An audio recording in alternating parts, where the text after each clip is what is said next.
Well, I hope you're all doing well. Today I've got 4 stocks to update you with and some news that happened with them stocks in the last 24 hours. So I hope you enjoy the video and we'll get started onto these 4 stocks.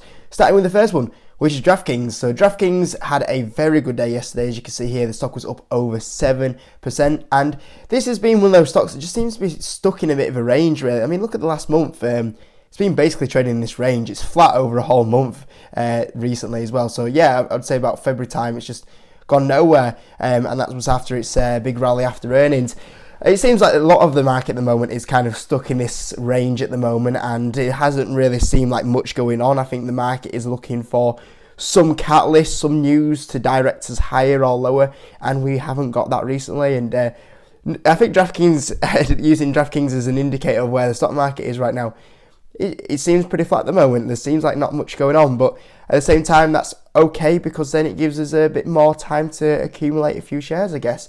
So yeah, the stock had a really good day. The reason why there was news behind why it had a good day, and the reason why it had a good day is because it launched its new app, and this was going to be in time for the Kentucky Derby, the horse racing. So it launched its new app. This is called DK Horse, and this is what it's been using with its partner through the Churchill Downs.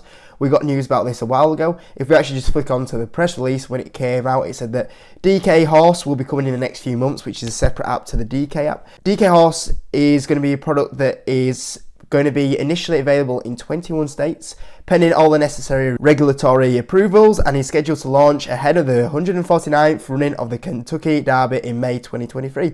They also said that they expect this to be instantly profitable, so it's going to have no drag on the bottom line and only offer upside on the top side as well, which is obviously really good. This is a really good partnership that they've signed with Churchill Downs that obviously manages a lot of their horse racing, and obviously a good expansion for DK in developing them partnerships, and kind of shows that pulling power that DK has, is that Churchill Downs went, we want to partner with you, which is obviously really good. Obviously should help with revenue growth, and also hopefully with no drag on the bottom line as well. What I was also impressed with DK with this is that they basically, they announced this in basically, let's call it December because it was the 29th of November. So they announced it in December. It took them December, January, February, March, 4 months, and they said they were going to get it done by May 2023, and they did. They get it done in April. Not even April, March. So this is what I like about a company that delivers on what they're saying. They say, we're going to do this app, we're going to have it all done in time, and then boom, there you go, it's delivered, all done. I really like that about a company that actually says what they're going to do, and then they deliver on it, quicker than what's expected.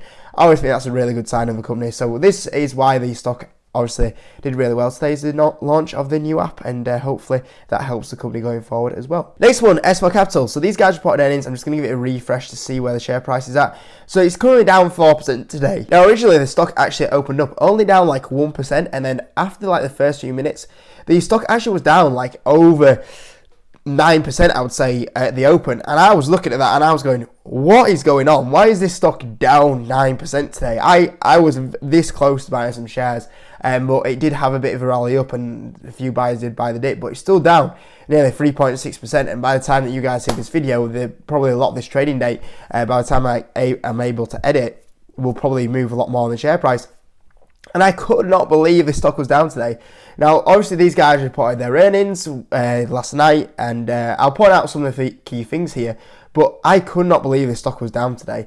So if we have a look here, full year net revenue like-for-like growth of 26%, ahead of guidance. Operational EBITDA 124 million, ahead of guidance as well, and up sharply in H2 to over 90 million versus 30 million H1.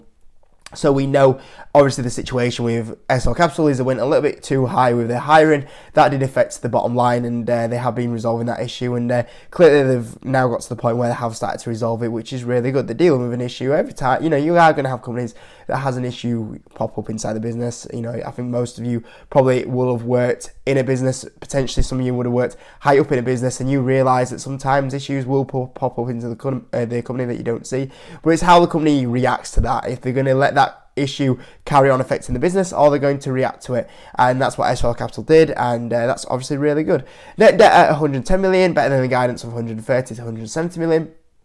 And they're saying that they have now 10 whoppers and a further 14 in sight. If you look at revenue was up 55%. Obviously, that was helped with some of the acquisitions. That's why it's very good to use the like-for-like sales. But obviously, growing very quick. Adjusted operating profit, you can see here, was up 20% as well. That was up to 114 million. Adjusting items, so this was 249 million in the negative. This was a lot to do with the hiring situation and also the acquisitions as well. So that was a big burden on the company at the moment, and hopefully that will resolve itself. And that put it down to an operating loss of 135 million, which was up from 42 million. Now the key thing is, if we take out the adjusting items, this company should really be able to push towards break even now, and that's what I'm looking forward to. I'm looking forward to these issues that they have at the moment with some of the acquisitions and the hiring issues. Once they're out the window, you can see here this company has 70% gross margins, and they are putting operating profit in here, as you can see here, and it's key that they start pushing up their profit margins. And once these impacts are out the way, the company should be able to push towards profitability, and that's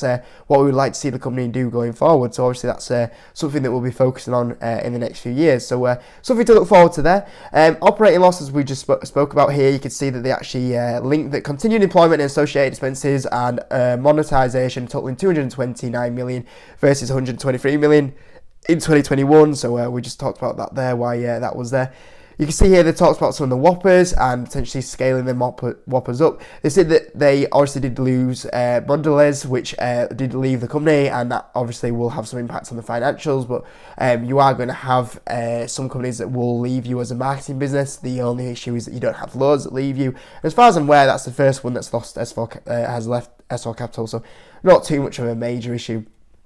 I also talked about some of the acquisitions that they made here and the outlook, which is the key thing. Now, this is probably why I think the share price was reacting maybe a little bit negative here. So you'll see here that they talked about what the market's going to grow, and they're going to be outperforming the market. And you'll be able to see here that we expect to grow faster than these markets as in previous years, and set a like-for-like net revenue growth target of in 2023 of 8 to 12%. So I thought potentially that was a little bit lower than what analysts were looking for. I think maybe they were looking at for a little bit higher than them sort of ranges. Now, obviously, this had taken into account of the Whopper reduction, which we just talked about there. But 8 to 12% is still growing faster than the market. And I think the big thing is here, and I think what you look at, what S4 Capital do is sandbagging. They don't want to go to, there's no point in them going 12 to 16% revenue growth like for like, because the thing is that at the moment, what do you have at the moment? You have these big massive recession fears out here. You don't want to overpromise and then underdeliver, because that's what gets your share price killed. And with what environment that we're in the marketing environment right now, a lot of people keep whispering the word recession. So you don't want to be giving too crazy growth targets and then we hit a slowing economy and your company gets absolutely killed. So this is quite conservative from S4 Capital, and it is the right thing to do. And I don't blame them for doing this. Now, obviously, this growth here is still very, very good when you look at other companies that are in this area.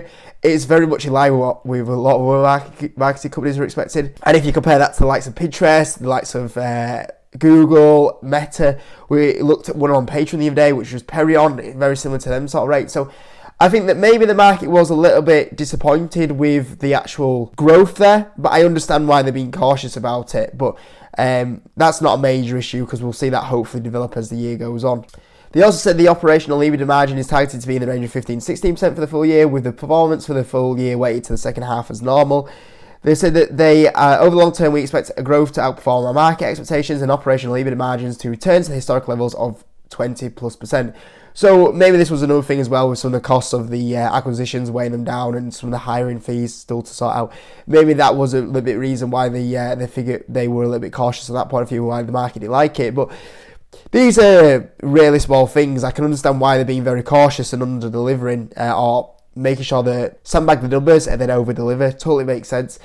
So actually, when you look at the numbers were great. Like, they were really good, and hopefully when they carry on growing revenue and start pushing towards this break even, this looks really good. And the company also crossed the line of 1 billion revenue for the first time as well. And you got to remember, this company is 954 million market cap. And even with all these pressures at the moment because of the hiring and the fees that they've had, the company nearly threw off like 70 million in free cash flow. So you look at what it is valued at right now, and you're talking 14 times free cash flow there. I mean, you got a company that's doing more revenue than the market cap, outperforming the marketing industry at the moment in a recession-feared time. You got a company that's beating on the financials, overcome the difficulties of the hiring issues that they had at the start of the year. And it's 40 times. It's absolutely crazy how low this is. I don't know why this stock is down today. It should have been up. These are good results for the environment that we're in. Sure, the guidance was a little bit weak. Maybe S4 Capital could have come from the point of view of mentioning being a bit like Meta, saw the success that Meta have had, and basically throw efficiency in your report 10 times and talk about profitability when you're going to hit profitability a bit more, and maybe the market would have liked it. Maybe that's what it is, but the actual results were very much moving into a good direction. And when you have a share price this beaten down, I don't know why the shares are down. I don't know why they opened up so low, for sure, but there is a few people buying at the moment. So yeah, I'm happy with the results. Bit cautious on the outlook, which I think is the only little thing, but I can understand them being cautious when we're in a recession environment and you're a marketing company. So that is S4 Capital. On to the third one. This is one I'm going to keep nice and brief, which is just RH. RH was down 5%. Now, RH is a high-end furniture company, and you can see here, if we go on the site, you can see you can buy one of these sofas. You'll be able to buy one of these sofas for the cheap value of nearly $6,000. So you can see here, it's a very high-end product furniture company. Now, these guys reported earnings, and the stock was down 5%. I'm surprised it wasn't down a little bit more. It does trade at 12 times earnings, but you can see here from these results, they gave a really big miss on their earnings, and the sales forecast was really soft as well. And you see here they were down 14% year on year decline on revenue. So yeah, I mean, obviously this is a key example that there is a weakening environment creeping in there now in the environment that we're in, and there is that kind of slowdown starting to happen. But what I wanted to say about RH is that this company trades at 12 times earnings, and you can see here they have a soft outlook. The sales are declining. But we had a company yesterday which we talked about, which is Lovesac, and it was up actually another 5% yesterday as well. So yeah, it's having a good week after the earnings. And yes, I mean, this until this day, or the rally that it's been on, this was at 12 times earnings, and you're looking at a company here that just came off. I can't remember what they actually put in on the last earnings report now. Was it 20-something% revenue growth? Like, this is insane. This actually shows you how strong this company is in this environment. Like, you've got a very similar company that's struggling for sales, and this company that is in this environment absolutely smashing it still. And it shows you that in this environment that we're in this recession environment that you're in, you've got to really stare at, okay, which companies are struggling in this environment and which companies are actually still doing okay or actually good in this environment. And then you think, will we move out of this like bear market and this recession for you? Which stocks are very well positioned to do really well? And I think Lovesac was a key example there of how good it looked in this environment compared to something like an RH. So yeah, just I wanted to point RH out just because it was obviously performing a little bit weak, and shows that there's some slowdown starting to hit that sort of company. And also point out how good Lovesac was. And that moves us on to the last one, which is a UK company. So this UK company is Moonpig. I'm just going to refresh it and see what it is up, because I did this a while ago. So it's up 15% now. So Moonpig's up 15%, and this is a stock that I was looking at a bit of a turnaround play. I was thinking that this could potentially be a good alternative to Card Factory now. Being hit by like the likes of the Royal Mail strikes, it's been hit by the tough comps because of the CV situation and people moving back to the high street. But hopefully it gets past them and goes back into a good place now. And I think that at the moment it trades at about 18 times earnings, but I think this could be an interesting stock to potentially buy. Now, I was waiting for the trading update to see what they said, and in the trading update, I was really surprised how short it was. It was basically a quote from the CEO here, which was like these two, if you could call them paragraphs. And if you actually look at the trading update here, they basically gave 3 paragraphs to the trading update. I was a bit like, this is the shortest trading update ever, and trying to get anything from it was unbelievable. So, I mean, the only thing I kind of took away from it is that the targets they have remain unchanged, and that they said they expect revenue growth to come back and to be weighted towards the second half of the year. I was like, I was a bit like, this is the most bare trading update I've ever seen. Like, there's just nothing there. There's no information there. I mean, they said that there was no mention about the profit or what impacts they had over Christmas because of the Royal Mail strikes, or how they see things going forward.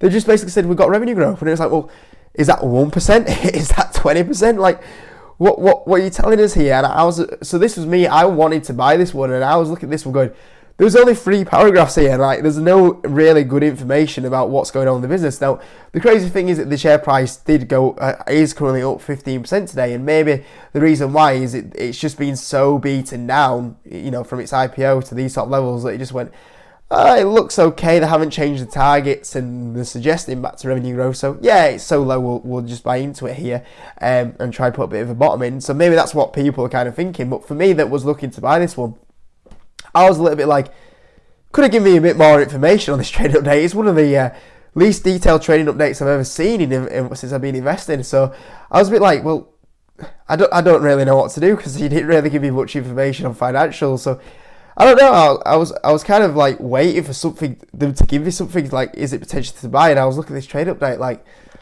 I've not really got any more information. I'm no better off from this trading update than where I was since the last trading update, which was in November. So we're basically 3-4 months on, and I'm no better off. So I was a bit like, I'm not sure what to do with that really. So I'll keep watching this one, and I'll have a think on it. So we'll see what happens there. But it just shows you, like, a trading update like this that was like a 3-paragraph page, and the stock is up like 16%, and then you can have a company like S4 Capital that comes in like ahead of expectations on the balance sheet, ahead of expectations on the EBITDA, ahead of expectations on revenue, and then the stock goes down like 10% at the open. It's crazy how the stock market works sometimes. It's crazy how it works. There's sometimes very irrational moves, and I thought there was when I was looking at these 2 companies today, and I was like, this is a major disconnect here going on between these 2 companies that I don't understand why this is happening, but it is what it is. So anyway, those are the 4 stocks I wanted to talk about anyway today, guys. I hope you enjoyed it. If you could smash the like button, if you're new around here, subscribe.